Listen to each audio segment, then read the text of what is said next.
Hi, everyone. It's Mickey Hudson here, and today I'll be hosting today's PFAFF Facebook Live.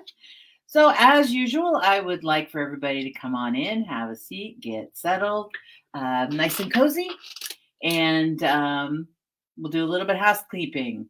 First of all, I would like to thank my behind-the-scenes crew. They do quite a bit for us, and that is Amy, Meredith, and Ryan. So big thanks to them. They make a lot of this possible. So really, really grateful. They also do a good job of keeping what I call the riffraff out of the chat. And that is links that are asking for personal information.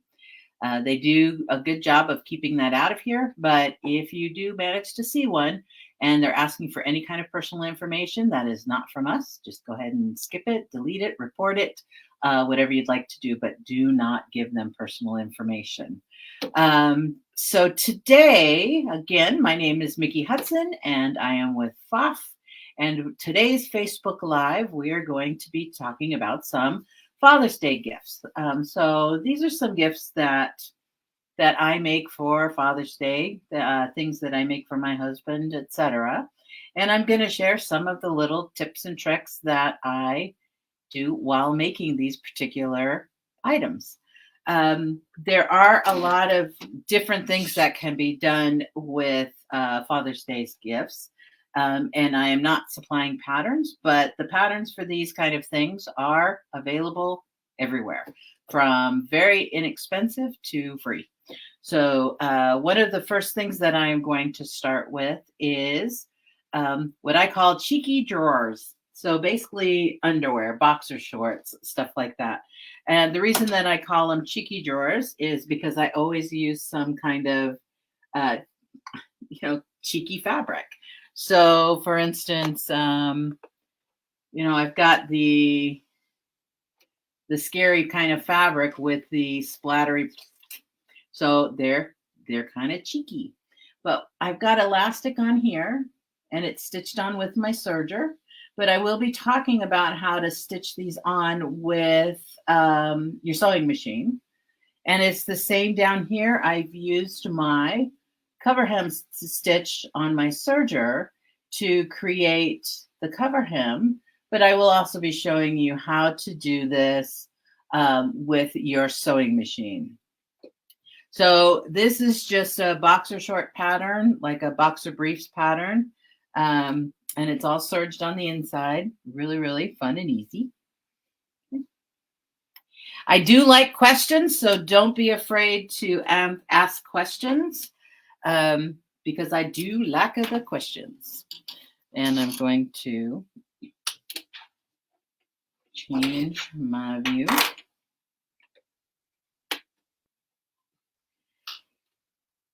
So one of the things here is when it comes to do a serger stitch, let me flip these inside out so you can see the serger stitch. So when I do the serger stitch, this is a 4-thread overlock stitch. And what this does is it's a nice stitch and it has some stretch. So it's not going to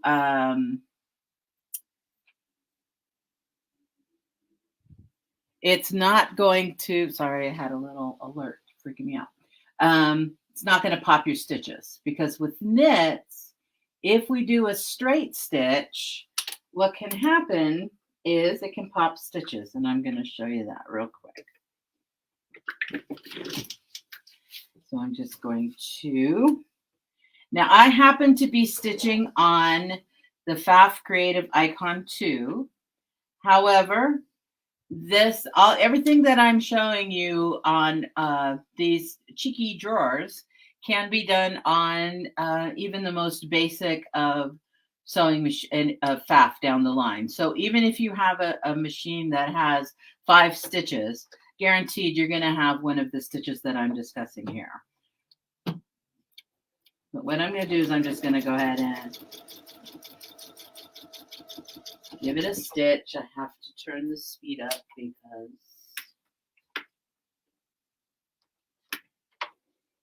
I was embroidering, so I had it down a bit. And then for those of you unfamiliar with the multifunction foot control, that is what I'm using. So you will see things happen with my hands on. So I'm being told that I'm in picture-in-picture. Yes, I have the picture up so you guys can see my face while you're seeing here. So I like to show the both of you. But here, when you have a straight stitch on a stretch fabric, what happens is when it gets stretched, as you can see, it's popping the stitches. So a serger is perfect for a knit fabric. It's perfect for all kinds of stuff, but specifically for knits. But we can do stitches, not stuff. We can do stitches on our knit fabrics that will allow for the stretch without popping our stitches. So let me go ahead and give you a show of what those are. Okay, so again, like I said, these are things that can be done with a variety of machines. And you don't need a serger. Again, these things can be done on a sewing machine. However, the serger is like the microwave in your kitchen. What it does, it's going to make extremely convenient. It's very quick, and it's just awesome. And just like any cook that cooks a lot in their kitchen, the microwave does become quite part of your cooking repertoire. It's the same with my serger. I cannot function without my serger. Okay, so hold on to your stomachs for one moment. So I'm going to go ahead and go to my stitches. So many of these stitches are what you are going to find on any of the PFAFF machines going way back or wherever you are on the line. They will have these stitches. And so there's a straight stitch. So I'm going to just kind of point out some of the most basic of stitches that even the intro level will have. And that would be a straight stitch. This little, what I call the lightning stitch, but it's a little zigzag stitch that gives you the seam, but it's a little kind of a zigzag. And that gives us some stretch as well, but it looks like a regular seam from the right side. So that's what I call the lightning stitch. You'll get a zigzag, and you will often get a blind hem. So you can use the blind hem stitch. Now, if you are fortunate enough, you will have some more options to choose from. And this is one of them. This little overlock stitch with the slant. So there's an overlock stitch that goes straight across, and that is ideal for woven because it's not going to stretch, but it is a nice finishing for the edges of your seams to keep the seams from fraying. Now this guy, however, he is at a slant, and this is what allows us to get that little bit of stretch so that it's not going to pop your stitches. And there's also the blind hem foot that comes with many of your machines, and that is this little guy. So this is the blind hem foot that comes with many of the machines. And I do want to talk about this for a minute, because if you look at it on the underneath side, there is a little pin in it. And this pin is what allows us to stitch right to the edge and keep everything flat and have it stitch right on the edge. Now this little guy here is this, see this little wheel here? So this little wheel will adjust this red guide for us. So you can see here, let me see if I can get it to stop focusing. So, but see here where the edge of the red guide is not quite lined up with the edge of the pin, which is what I want for this particular stitch. So I'm going to go ahead and turn the wheel, and you see how I can line up with that pin now? Is everybody, ooh, ah, wow. So I'm going to take off my foot. I'm going to go ahead and put this guy on. And this is your number 3 foot. It is the blind hem foot, and it can be recognized with the little red guide.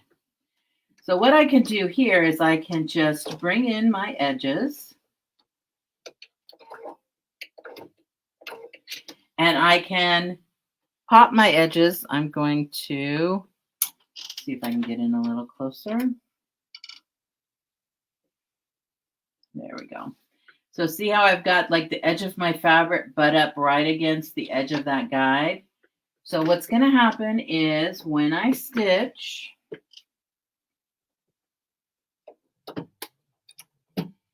he's going to stitch across and stitch back. And as he's doing this stitch off to the side, he's stitching over that pin, and then it's feeding off the edge, which allows us to get really nice and close to that edge.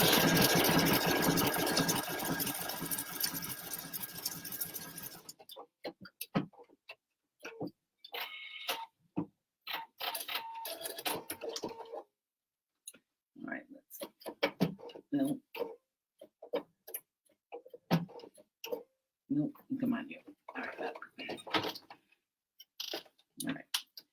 But you see here where I can get right on the edge of the fabric, and it's not, puckering it in as it's going. It's keeping it nice and smooth. And that's what that pin allows us to do. That pin is your friend. See how it's not going to pop my stitches. And of course, I just pull it front to the outside. And then from the right side, you can see that it looks like a regular stitch from the right side. So it's just a really nice knit stitch. So one of the things too, when you're working with knit, is you want to make sure that you have the right needle, and especially when working with knit. So there are different types of needles available. There are needle charts that you can see that are on the internet. If you are fortunate enough to have a PFAFF Creative Icon 2, there is all kinds of guides built into the Creative Icon 2 itself. And one of them is the stabilizer guide. There's sewing instructions, there's tutorials, and there is a needle guide. So there's all kinds of different needles for different types of stitching. So there's just all kinds of help here. Now, when it comes to sewing with knit, there's a couple of types of needles. There is jersey, there is ballpoint, or there is knit. And those are usually what they are labeled. And what the difference is, if you're unfamiliar with what different needles are doing, is it really kind of boils down to the point, the eye of the needle, and there's a little kind of a groove up the front of them that you're not even aware of, but it's doing stuff, and that's called the shaft. And then there's the scarf on the back of the eye of the needle. If you were to feel down, you'd feel a little divot right behind the eye, and that is the scarf. And that is where the bobbin hook comes around and grabs the thread to form the stitch. So it comes down and plays with the bobbin and does its little stitch. So all of these different things will behave differently for different kind of stitches. So for those of you that are now taking notes, so a universal point it's got a point to it, but it is slightly rounded so that you can technically use it for knits. But my recommendation is the only time I use a universal for knits are my really heavy duty knits like polar fleece, etc. So if it's a really strong, stable knit, then I might use a universal. Otherwise, I always use a jersey or a ballpoint. Now, a knit needle, stretch, jersey, ballpoint, etc., knit needles, they have a completely rounded point so that when it's making the stitch, it doesn't accidentally cut any of the fibers in your knit fabric. Now, knit is just like pantyhose. Back for those of you that have ever worn pantyhose and gotten a run, that's what knit will do. So if you hit that fiber and it manages to break, it is going to run on you. And it might be slow or it might be fast, but it will run on you. So that is one of the reasons you want to work with a knit needle when working with knit fabric. And that includes embroidery. Now, I love my PFAFF embroidery needle size 75. It's almost my go-to for everything except for knits. I do pull out my knits for embroideries, and every single time I decide, oh, this knit is stable enough, I'm just going to go ahead and do it, it runs. So don't do it. Just do it the right way and save yourself some headaches. The last needle that I want to talk about is the twin needle, because if you are going to duplicate that cover stitch, which is the 2 rows of needles, you do need a twin needle. And for some of you may have used twin needles before, some of you may not, but I do want to talk about a twin needle. Now, sadly, I still haven't gotten to the store from the last time I talked about this to get a knit twin needle. I have a serger, so I tend to use my serger. And when I go to the store for needles, I just come back and I forgot this, but I can still talk about it. So, and what I mean when I say I forgot to get knit needles is I just don't have any knit twin needles here. But I do want to talk about these. So these are twin needles. They're Schmetz. I highly recommend the Inspira or the PFAFF. Where is my? So my Inspira, my PFAFF. And Inspira is turning, the name is just changing to PFAFF. So when I'm saying Inspira or PFAFF, that's what I'm referring to.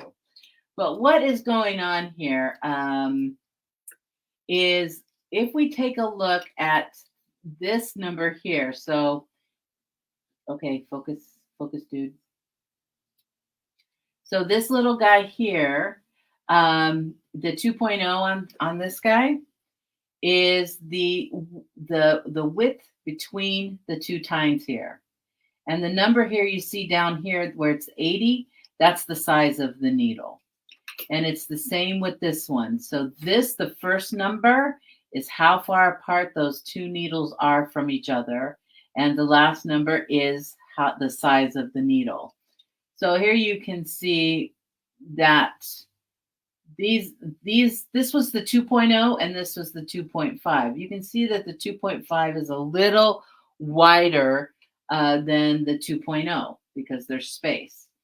But this little guy here is what I want to talk about with the knit, because as you can see, this one is saying it's universal. So we know that this is got a slightly bald point, but that it's not a knit needle. And this one is just got red.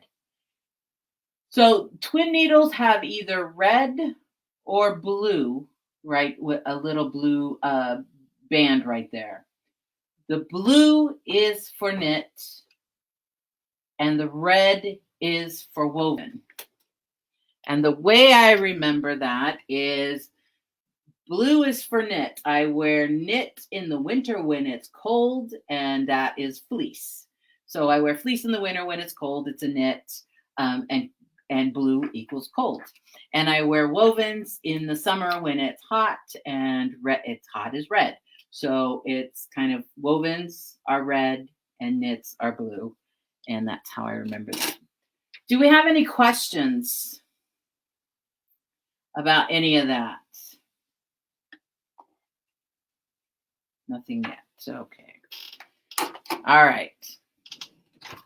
So I am going to show you, now I'm going to stitch with a twin needle on this knit with a non-knit needle. So do not judge me. I'm going to have to call ahead to my local dealer going, next time I'm in, just remind me. So what I want to do is I'm going to put in a twin needle. How many of you have never worked with a twin needle? So let's see if I can get anybody commenting on that. So if you've never worked with a twin needle, it's going to go into your PFAFF the same way as a single needle does. So there's still the top part, the flat part goes to the back. That is not changed. And so we'll just slide that on in. Now, if you have a needle threader, you are not going to be able to use your needle threader. You are going to have to thread it by hand. And I'm going to, I'm just going to use embroidery thread so I can put 2 different threads and show you what they look like. So I've got a nice pink and I've got a nice black. I'm going to change my angle in just a moment so you can see. Now,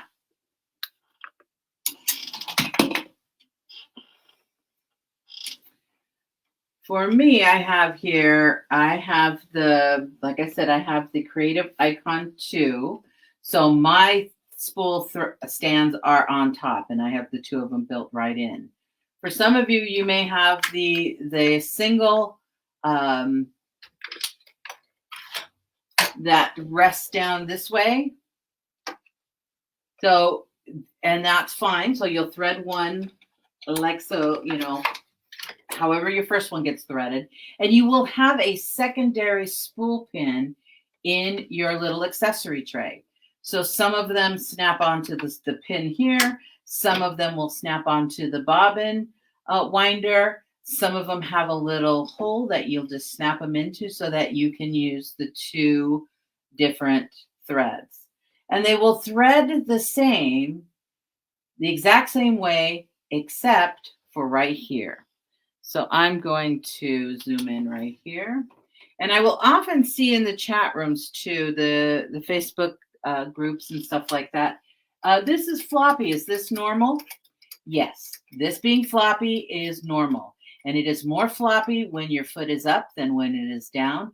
But this is just the separation of your tension discs. So your tension discs are in there.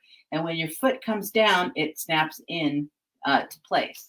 So the only time I worry about this is when I'm threading 2 threads, because I will thread one on one side of that bar as I thread through. And then on the second thread, I will thread it on the other side so that they kind of stay away from each other. You can also use 2 threads through the same needle, which makes me so happy because I was once told we couldn't do that, but we can. And I do the same thing. So when I use more than 1 thread, that's when I pay attention to 1 on each side. Otherwise, doesn't matter. If you've got 1 thread, doesn't matter which side that you go on. But when I'm working with 2, I like to put 1 on each side. So now I'm going to thread the needles. And for those of you that have the Performance Icon, the Creative Icon, or the Creative Icon 2, and we've gotten very used to our Spoil Me Rotten needle threader, this is always kind of a little bit sad and painful to go back to. So I'm going to thread this. There are some fancy needle threaders that are out and about on the market. For instance, the Serger comes with one, but you can also purchase this from your local dealer. by itself. So what this does is this has two little notches on opposite sides. So it's on this side and all the way over on the other. And this will go up and down on the needle. And the thread will just kind of slide right across it. And this just will thread the thread for me. So I just kind of come in here. So this little threader is what I use when I cannot use my fancy dancy needle threader. So once again, I'm threading the thread across, and that little mark is going to line up with my needle. And I'm just going to slowly push back as I slide down. Get into place. There we go. Nope. Not a weird angle for this last one. Just scooch over there.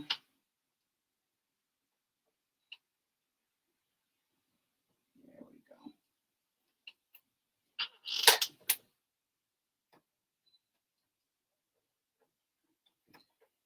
Because I'm not always sitting in front of the machine, the Creative Icon 2, the way I do when I sew. So in order to get things on camera and stuff, I'm often at a weird angle.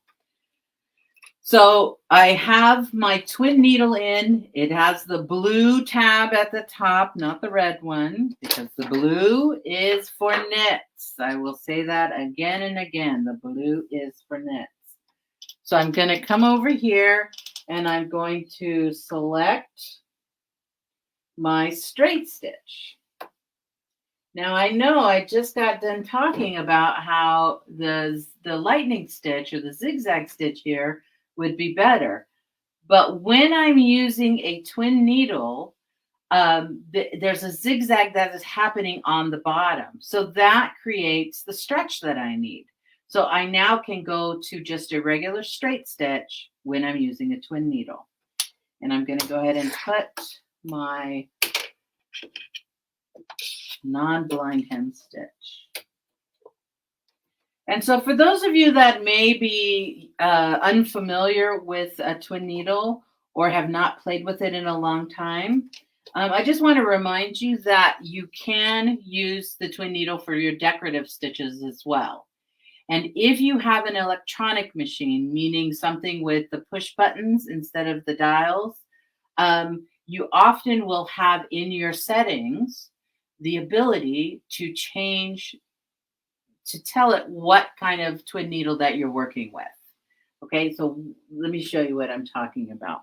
So here I'm going to go to my settings, which is up in the corner, and I can tell it that I am working with a twin needle, and I can physically tell it what size of twin needle that I'm working with.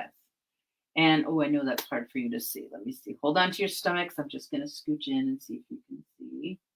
There we go. So you can tell it what size, and this is the number that is how far apart your needles are. But what will happen is when you do that, now it'll protect the width. So you can choose a decorative stitch, and it will only stitch wide enough to clear this, so this will not hit your foot. So it is very, very cool. Very, very cool. But what will happen is when you work with a twin needle, you will see the decorative twin needle. Now I'm going to go ahead and just change to a decorative stitch just because I brought it up. And let's take this guy. So this one's a little too wide. There we go. That one will do it. So here you can see that it's giving us the two stitches instead of just one. So this can be so cool if you use high contrast colors, work really fun together. But what is really classy and kind of, it almost will mess with the eyes a little bit as somebody who's looking at it who doesn't know how it was done, is if you use a color and then you use like just a shade or two darker of that color, it creates like an interesting shadow effect. So it's one of those things that when people look at it, you'll get the reactions of, How did you, and they want to get closer. And that's something really good in a project is you want them to get closer until they get to the point where they're too close, and then you smack them in the back of the head and back them off a little bit. But it does create a very interesting effect that for people not in the know really struggle to figure out how you did that. It's really cool. And you can just say, I'm just that good. All right, so I'm going to go back to a straight stitch. And I'm going to show you how this will stitch. So one of the things that will happen is that when I stitch this down, I have 2 layers of the knit here. So you would kind of fold and create a hem. If you have a stable knit, you might be able to get away with it without using a stabilizer. But I do recommend a stabilizer. So what I'm going to do, and of course I don't have my little stabilizer handy. It fell on the floor right over there. That's okay. I think I can get it. But I'm going to do this without stabilizer really quick, just so you can see what will happen. So as I stitch along, you're going to see that it's creating the twin needle look. But this is kind of a really unstable fabric, unstable knit. So it's creating kind of this little tunnel. See how it's kind of raising it up a bit? And that's where the stabilizer can come in handy. A nice water-soluble stabilizer, or even a nice, like a really lightweight tearaway. So I have my lightweight tearaway, and it blew away when I was walking around. So I really, really prefer a nice lightweight tearaway. Stitch in the Ditch is probably one of my favorites, but something really, really lightweight. So let me do the same thing again with just a little bit of stabilizer underneath.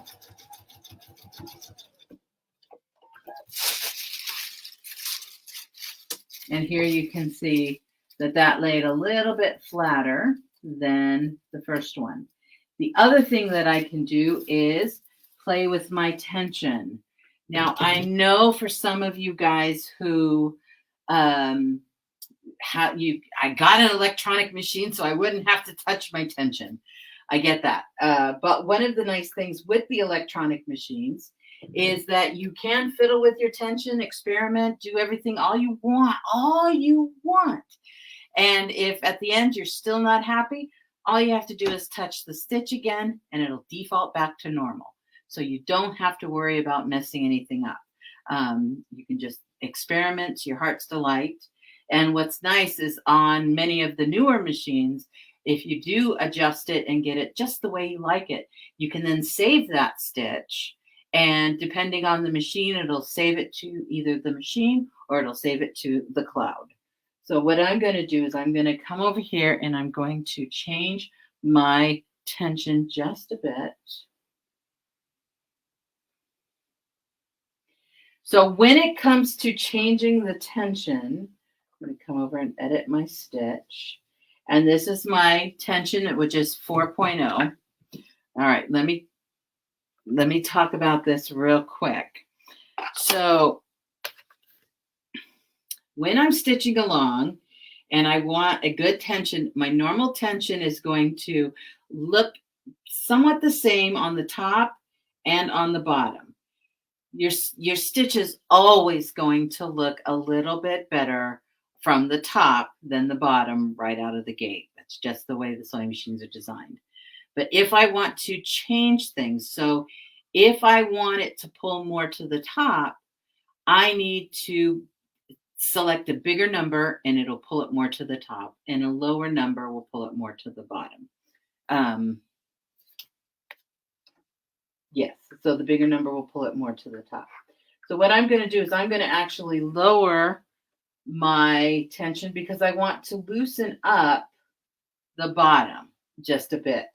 And on most of the electronic machines, the second that you touch it out of the normal setting, the number will change. They'll have a box around it.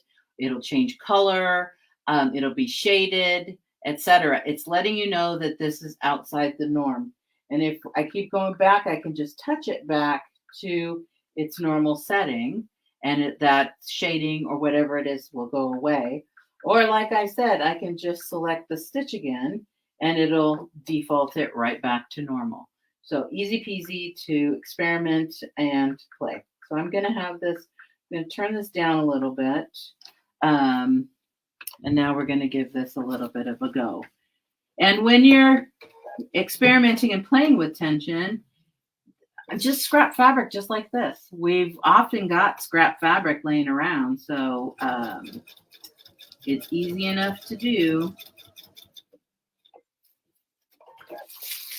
And so here you can see it's pulling. I don't know if it's showing up on camera well, but this is really tunneling. This is a little, not so much, and this one's getting even looser. And I'm going to, I don't want to loosen it up anymore. But let me show you, where's my drawers? Where's my cheeky drawers here? So let me show you. So here's the one that is done with the twin needle here. And this is the one that's done with the cover hem here. So you can see how you can get very good results.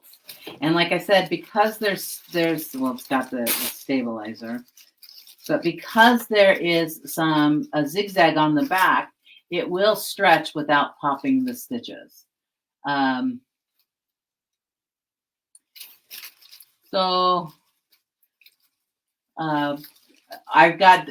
just been notified that we have gone international. I have viewers from Italy, buongiorno, Germany, I don't know how to say hello in Germany, and France, I'll butcher that so badly. But thank you guys for coming, and please let us know some questions, or let us know how things differ in your country compared to what we're doing. But yeah, it's very nice to have you here. So it's very exciting. I'm international. I'm over Klimt. So, but these are the cheeky drawers. So in case you missed them, so these are just simple little boxer shorts. And all I did was the centerpiece with a different fabric to make it kind of silly. Now, when it came to the elastic, I remember I said I would talk about that. So this is all very similar as well. Now, what you're seeing here is water-soluble stabilizer, because this particular elastic has this kind of grip on it. And this grip, it does not move on the plastic. So the only way that I was able to, Buonasera in Italy. Oh, Buonasera. So thank you. Thank you, Italy. But yeah, so this has this little rubber stuff. So I had to use water soluble on it so that I could feed it through the machines. And then I just took the water soluble off, and I still have to just kind of rinse everything away. But what I did here was I stitched,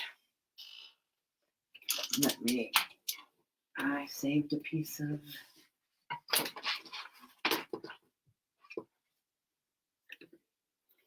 stabilizer.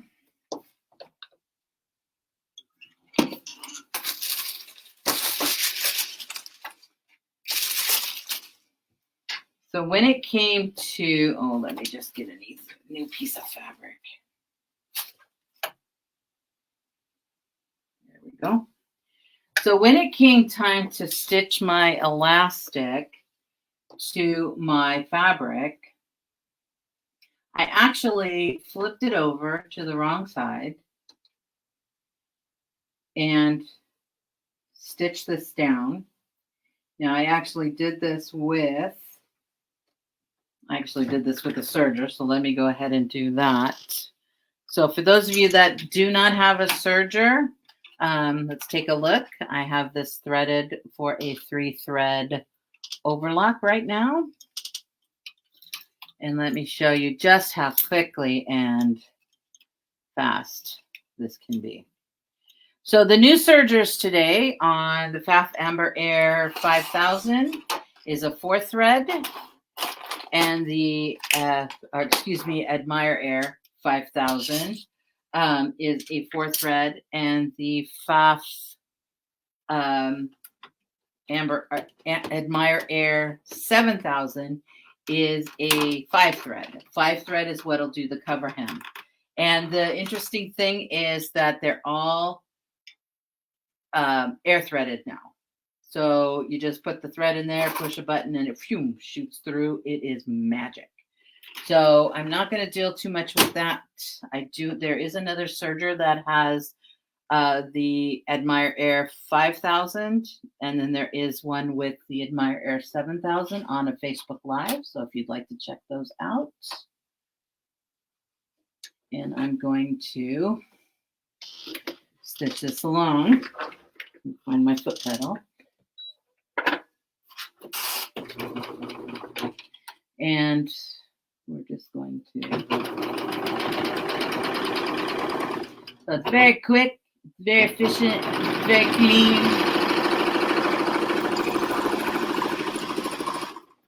And so now I have this serger, and oh, I did this completely wrong. Okay. I love live TV, don't you? But this will give me an opportunity to show you how to take out a serger stitch, since I did this completely wrong. So when it comes to a serger stitch, there's the loopers, which are making all these loopers, and there is the stitch, which is going down straight. So I'm just going to get a hold of the needle stitch. Once I get the needle stitch, then it'll kind of pull out like a basting stitch. And I'll pull it as far as I can. It might break on me, that's fine. And I will just come and grab the needle again. Can you guys see? And I'm just going to kind of continue to pull it out like a basting stitch. But I would rather take out a serger stitch than a regular stitch, because it's just like taking out a basting stitch. All right.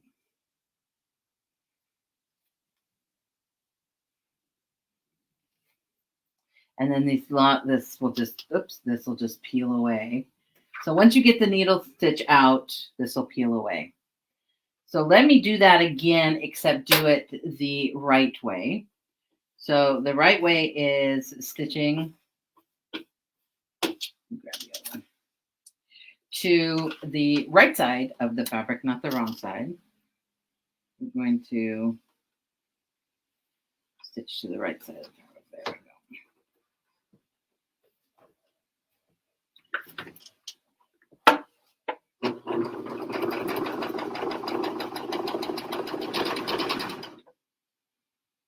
And there's a lot of different ways we can do this.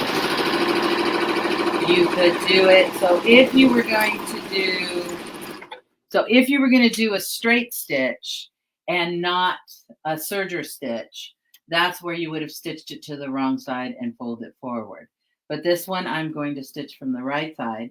So when I come up this way, now I can come and take my cover hem or my twin needle and just stitch down the side here. Let me come in here so you can see. So basically, all you have to do is just kind of think about how you want it to be on the finished side. So I'll always just kind of lay it out, and then I'll fold it up going, okay, well, this is the way I want it to be the finished. And so I will just, once I've kind of got how I want it to be finished, that's when I'll know which way to lay my elastic. But like I said, there are quite a few boxer shorts, women's underwear, etc., patterns out there from everywhere from free to small fees. And the fun thing is they'll all have different ways of putting these elastics on. So it's a great way to learn about different ways to attach elastic. I'm just going to come on down.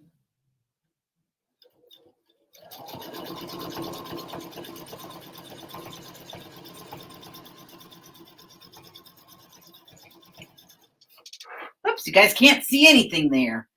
Sorry about that. Let me get this. You gotta start screaming at me, going, whoa, whoa, whoa, wait a minute. There we go. All right. So what'll happen is you can create this nice cover hem stitch. So it has the stretch that we need. This one has it as well. It's harder to see, but this one I stitched on with a straight stitch and then did the cover hem stitch. And you can see where it's popped a little bit there. So that's because I should have actually used that little lightning zigzag stitch, because what happens when you stitch it is it gets pulled and all that kind of good stuff. So again, you have to decide what you want to do. I think that looks pretty good. So, and there is like boxer short elastic that you can purchase that has everything from sayings on it to the old-fashioned dad, tighty whitey stripes on it back in when, growing up, those tighty whities that all our dads and brothers wore. That's still available as well. So how are we doing? Do we have any questions about any of that? Okay. Nothing right now. I am just doing excellent teaching you guys. Well, the thing is, we only have about 15 minutes left. So one of the things that's behind me here, I did create the standard end-all, be-all, everybody gets one cooking apron. But my husband happens to cook, so I absolutely like to make him cooking aprons because he will wear them. And if you have barbecue guys in your family, they will tend to wear them. So what I did here was with the dad here, I used my software. And I purchased an SVG file for a cutting machine and turned that into embroidery. And then I just bought a yard of like duck cloth fabric and half a yard of coordinating fabric, and just decided, okay, this is how big I want it. And you can cut out the scoops for the arms. You can painstakingly measure them, or you can just kind of hold the fabric up going, I want it to be right here, and you're good to go. The scoops can be curved, they can be straight. You can stitch the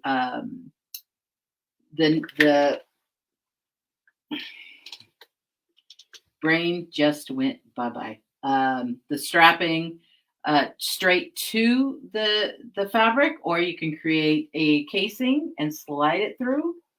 There's all kinds of fun stuff. But one of the things is the pocket here I do want to talk about, because there's a couple of ways that I will do pockets. And one is just a traditional pocket. The other way is to do a pocket and then add binding to it. So this can be done with the binding foot, or my new favorite toy is the quilt binder attachment.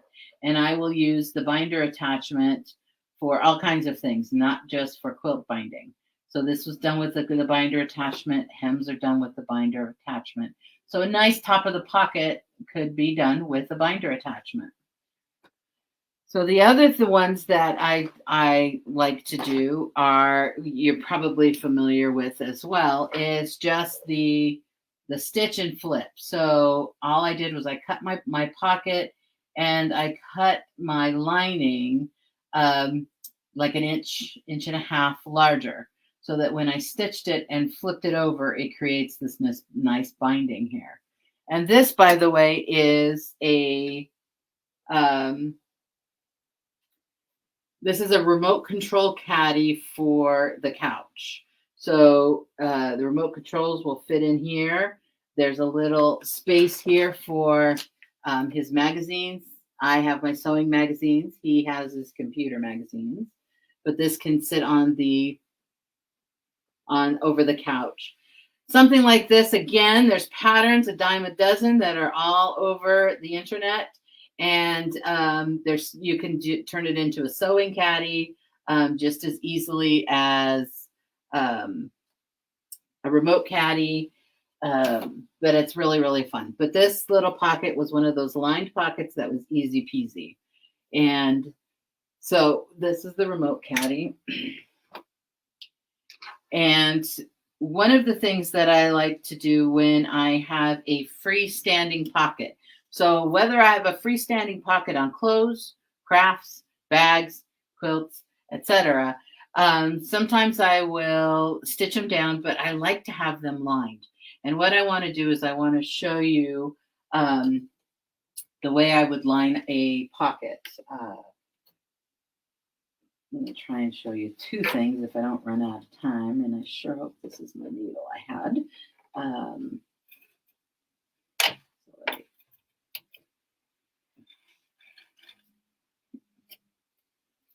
All right. So I get to use my needle threader again. Woohoo! Oh, it wants me to turn off my twin needle. It's protecting me. So I've turned off my twin needle. There we go. All right.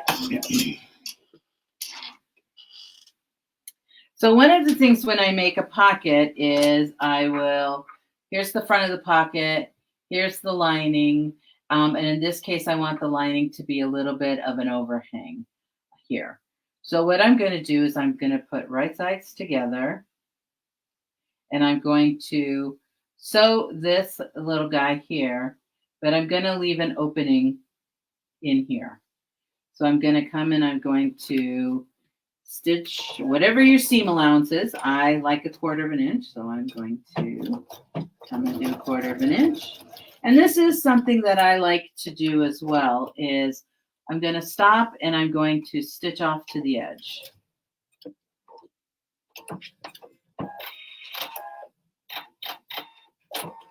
So that I get this little, and when I come down to this side, I'm going to do the same thing. I'm going to come down about 1/4 inch.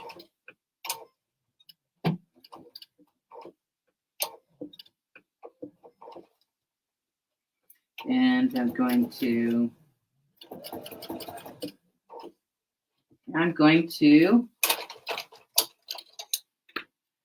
rethread my bobbin because it didn't pick up.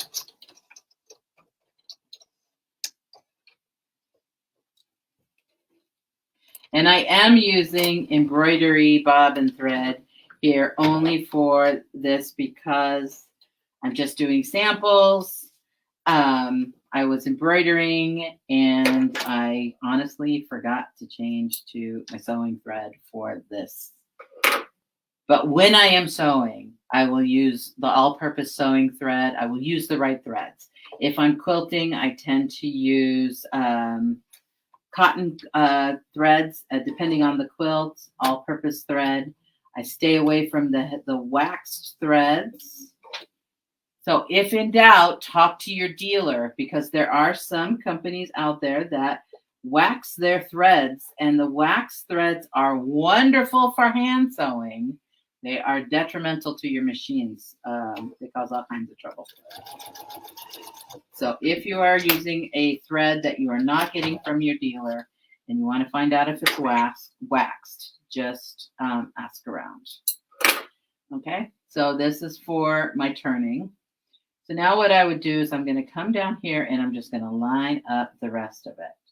Now, if normally I would be pressing, but I am not going to press this for the sake of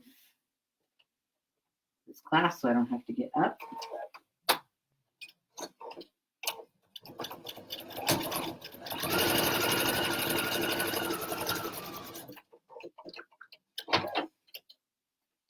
But these, I love doing these kind of pockets because I can audition them. I can audition different shapes. I can audition different sizes. And then if I like them, I'm just going to stitch them down.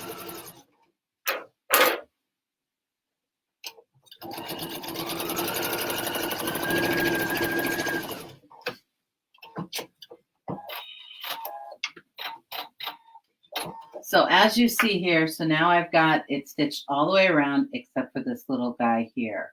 So now I can just flip these in right side out. And I'm going to show you a little trick for the pockets. Let me give this a haircut. Because a lot of us will trim the corners of the pocket, or any kind of corner. When you have to turn the corner, we're taught to trim this corner off. And the reason why is when you turn the corner, you don't want all this bulk getting in the corner and interfering with our corner. But what I do instead is I will fold the corners. So I'll just fold it right along the seam. And I'm going to fold it right along the seam and just bring it on through while I'm pinching the whole thing. And what will happen is it just keeps that fabric all flat, and it ends up making this really nice little corner instead of trying to fight that trimmed corner. Again, I'm just going to fold it right on the seam line, and flip. It gives me nice flat corners, and I can do this on pretty much any weight of fabric, and it will still lay flat. The only time I really start getting into trouble is with like the really heavy wools. So I do want to remind everybody while I'm turning this right quick that our next PFAFF Facebook Live will be on Thursday, July 7th with yours truly. And she is going to be showing how to do, I am going to be showing how to do buttonholes in a variety of different ways. So not your just straight run of the mill, although I will be showing that if you're new to buttonholes. So it'll be a great help for you. It'll be a review if you haven't done buttonholes in a while. And I'm also going to be showing you some neat tips and tricks. And also the next Facebook Live on the My Sew Net will be Wednesday, July 13th. Wendy Owens will be hosting that one, and she is one of our new educators. And if you haven't watched the My Sew Net last week when we were all together, I highly recommend you watching that. It was really quite fun. We all did it together. But there you will get to see Wendy Owens and get to meet her. But she is really interesting when it comes to the digitizing especially. So you do not want to miss out. And when you see her, you want to make sure that you give her a big warm welcome because it is, I will tell you firsthand, it is really scary to do a Facebook Live for y'all that first time. It's like we want everything to be perfect. And it's really scary because we do care. So what I could do here now, once I've flipped it out, and ideally this does need to be pressed, but I can come and just do my top stitch on the little seam. Because we cut those in, it helps that when we flip it over, it helps it to want to go into position. But here is where you can make a pocket. You can make it any size. It's lined. And then I can audition and I can put it wherever I want to on my project. And then if I'm happy with it, I can just stitch it down and it's just pretty, pretty, pretty. So this is one way. And one other way is normally I would have my blind hem foot on for this, and I'd use my edge for this.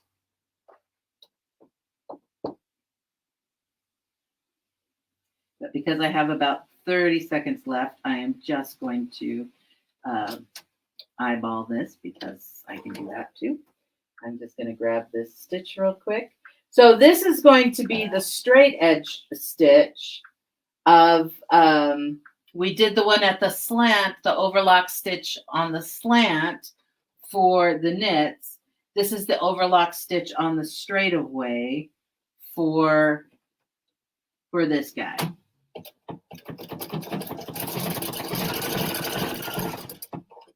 Now you'll get to see a little bit of the puckering because I am not using the proper foot.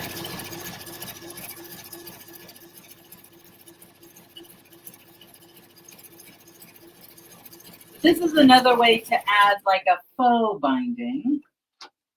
So if I wanted to add a binding, see how it's kind of puckering? I did pretty good, but that pin prevents the pucker. But if I want a faux binding, this is a great way to do it. I would just double plus my seam allowance, what I want the binding to be, just fold it over and stitch it on. And then I can just come in and here I can go stitch in the ditch. So I can use my stitch in the ditch foot. I can use, which is what I would usually do, is either my stitch in the ditch foot or my narrow joining, edge joining foot. Oops, I lost my thread rope. So the stitch in the ditch, the narrow edge joining foot, or the newer PFAFFs come with a bi-level foot. You can use that as well. But I'm just going to wing it.